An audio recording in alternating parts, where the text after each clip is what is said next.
अब जो हमारा सेकंड लास्ट एरिया मतलब लास्ट समझें आप, जो मेन कंसेप्ट है और जो इम्पोर्टेंट तरीन कंसेप्ट है वो है हमारा एम्प्लॉय। मैं आपके सामने इसकी समरी से बनाऊंगा, आपने बस समरी याद रखनी है और बाकी इसमें आपको कोई चीज़ याद करने की ज़रूरत नहीं है। एम्प्लॉय शेयर स्कीम भी कहते हैं इसको हम स्टॉक ऑप्शन स्कीम जो है वो भी कह रहे होते हैं। अब बेसिकली इसमें है क्या, ज़रा ध्यान से समझते जाइएगा और इन्जॉय करते रहिएगा साथ साथ कि आपने शेयर्स जो हैं वो ख़रीदने हैं। तो आपके पास एक ही ऑप्शन है शेयर ख़रीदने का कि आप जाके मार्केट से, मतलब जो स्टॉक एक्सचेंज है वहाँ से जाके अपने शेयर्स परचेज़ कर लें। जो भी मार्केट प्राइस होगी आप उसको उस मार्केट वैल्यू के ऊपर क्या कर लेंगे, शेयर्स को परचेज़ कर रहे होंगे। एक अल्टरनेटिव ऑप्शन ये है कि आपका एम्प्लॉयर जिसके पास आप काम कर रहे हैं, जिसके पास आप जॉब कर रहे हैं, आपका एम्प्लॉयर जो है वो आके कहता है एम्प्लॉय को कि यार मैं तुम्हें शेयर देना चाहता हूँ, तुम शेयर ले लो मेरे से। क्या कर रहा है एम्प्लॉयर जो है, वो शेयर्स जो है ऑफ़र कर रहा है एम्प्लॉय को कि भाईजान तुम आके मेरे से शेयर वगैरह जो है वो बाय कर लो। कहता है जी मार्केट वैल्यू जो है वो कितने की है शेयर्स की, 30 रुपये का एक शेयर है, ठीक है। मैं तुम्हें ऐसा करता हूँ, मैं तुम्हें ये 20 रुपये का शेयर दे देता हूँ। मतलब मार्केट से सस्ती कीमत के ऊपर क्या किए जा रहे हैं, शेयर दिए जा रहे हैं। तो ये जो बेनिफिट दिया जा रहा होगा, ये जो इतनी रहम दिली दिखाई जा रही होगी, जो इतनी मेहरबानी दिखाई जा रही होगी, ये चीज़ हमने यहाँ पर कैलकुलेट करनी है बिकॉज ये बेनिफिट्स हैं। हम सैलरी पढ़ रहे हैं, सैलरी में हमने स्टार्ट में पढ़ा था कि इनकम फ्रॉम सैलरी में कोई भी आपको अंडर एम्प्लॉयमेंटशिप बेनिफिट रिसीव हो रहा हो, अंडर एम्प्लॉयमेंटशिप पैसे मिल रहे हैं, अंडर एम्प्लॉयमेंटशिप कोई फ़ायदा मिल रहा है, इस रिलेशन से जो भी फ़ायदा मिलेगा आपको वो हमेशा आपकी इनकम फ्रॉम सैलरी का पार्ट बनेगा। तो अब यहाँ पे जो आपको वो फ़ायदा पहुँचाया जा रहा है वो हमने यहाँ पर क्या करना है, कैलकुलेट करना है बेसिकली। तो लेके चलते हैं जी, स्टार्ट करते हैं। तो सबसे पहले हमारा जो इसमें स्टेप नंबर 1 आता है डैट इज़ कि आपको ऑप्शन लेटर जो है वो दिया जाता है कि जी राइट टू ऑप्शन भी कहते हैं इसको, कि आपको कंपनी जो है या जो आपका एम्प्लॉयर है वो ऑप्शन लेटर दे रहा है। आप इसको समझ सकते हैं जिस तरह अगर कोई स्कीम है, प्रॉपर्टी की स्कीम आती है कोई नई, एक सोसाइटी खुलती है तो वो कहती है जी आए जी ये फॉर्म है जमा कराएं तो हम आपको सस्ते दामों में प्लॉट दे देंगे। सिमिलरली उसी वे में क्या करते हैं, ये आपको बुलाते हैं और कहते हैं भाईजान शेयर लेना चाहते हो, मार्केट में शेयर 30 रुपये का, हम आपको दे देंगे 20 रुपये का शेयर, 30 का शेयर 20 में, 30 का शेयर 20 में, आ जाओ आ जाओ आ जाओ, आवाज़ लग गई, सेल लग गई। तो ये आपको इनवाइट करते हैं, कहते हैं चाहिए ये जी लेटर है आपके पास, ये है, इसके साथ फॉर्म अटैच है, इसको फिल करें, अपनी डिटेल्स लगाएं, जो रेलिवेंट फ़ी है वो जमा कराएं, आपको हम शेयर दे देंगे। तो सबसे पहले क्या मिलता है आपको, ऑप्शन लेटर जो है वो इशू किया जाता है, ठीक है। अब जो ऑप्शन लेटर इशू किया जाता है, जब आपके पास ऑप्शन लेटर आ गया, अब आपके पास दो पॉसिबिलिटीज़ हैं, क्या कि आप इस ऑप्शन लेटर को एक्सरसाइज कर लें। क्या कर लें, आप इस ऑप्शन लेटर को एक्सरसाइज कर लें। एक्सरसाइज का मतलब क्या है कि आप उसकी डिटेल्स फिल करें, जो भी उसने रिक्वायर की थी, जो रेलिवेंट अमाउंट थी वो रेलिवेंट अमाउंट जमा करवाएं, आपको शेयर जो हैं वो इशू कर दिए जाएंगे। दूसरा है कि जी आपके पास आपको ऑप्शन लेटर मिला है, आप कहते हैं यार कौन शेयर ले, हमारे तो पल्ले में नहीं पड़ते, ये किसी और को दे देते हैं। आप इस ऑप्शन लेटर को ही क्या कर देते हैं, डिस्पोज ऑफ कर देते हैं, बेच देते हैं। जब आप इसको डिस्पोज ऑफ करते हैं, जब आप इसको बेचते हैं, तो एट दैट टाइम आपने क्या करना है, अब आपने अपना बेनिफिट जो है वो कैलकुलेट करना है।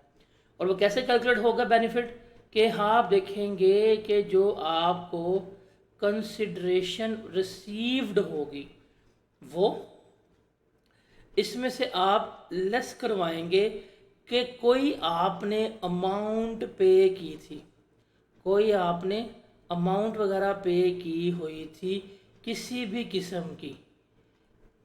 ये sometimes option free of cost मिलती है, समटाइम्स वो कहता है जी भाईजान ऑप्शन लेनी है, शेयर लेने का 2000 रुपये के ले लो, तो कोई आपने अमाउंट वगैरह पे की हुई थी इस ऑप्शन को एक्वायर करने की, वो लेस करवाएंगे।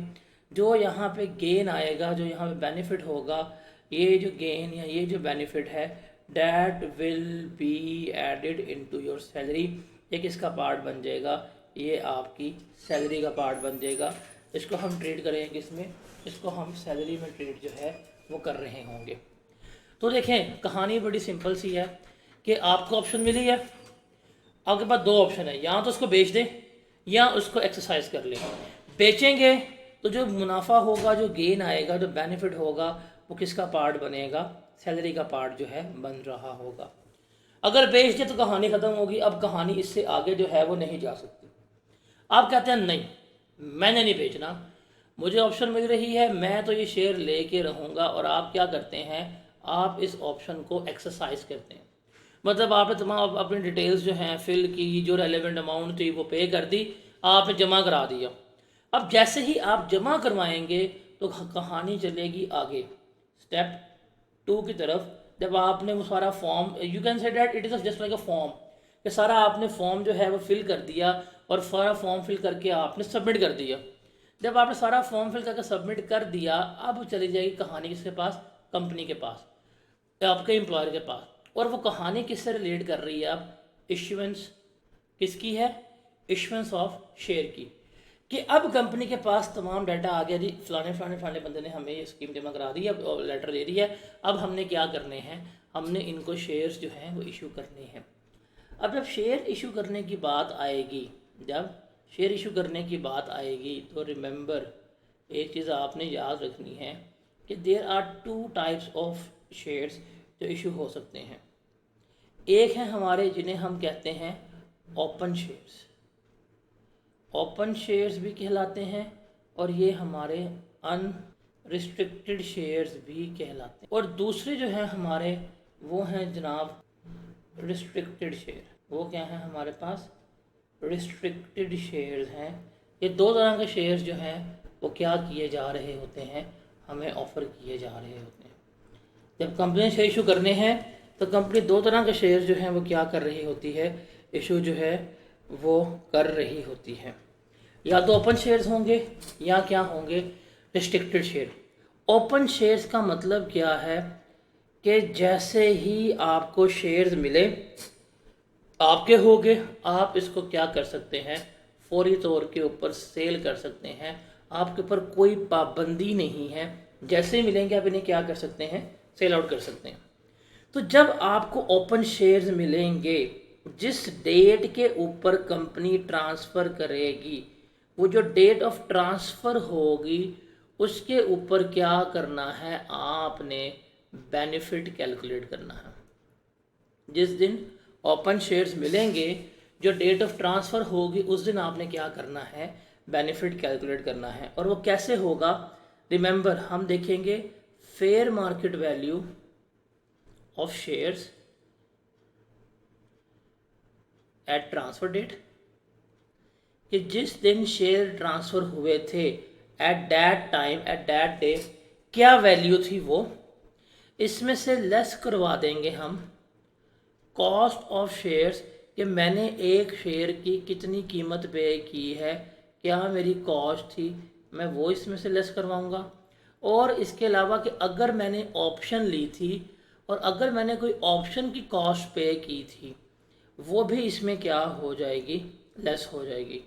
तो यहाँ पे जो मेरे पास मुनाफा आएगा, सॉरी बेनिफिट आएगा, that benefit will be a part of salary. हम इसको किस में ट्रीट करेंगे, हम इस बेनिफिट को अपनी सैलरी में ट्रीट कर रहे होंगे। तो बेसिकली ये है तरीक़ेकार बेनिफिट कैलकुलेट करने का, कि जिस दिन शेयर ट्रांसफ़र किए जाएंगे उस दिन की देखें फेयर मार्केट वैल्यू क्या है, उस पर cost of share, cost of option less करें, जो बेनिफिट होगा वो किसका पार्ट बन जाएगा, आपकी सैलरी का पार्ट जो है बन रहा होगा। Is that clear?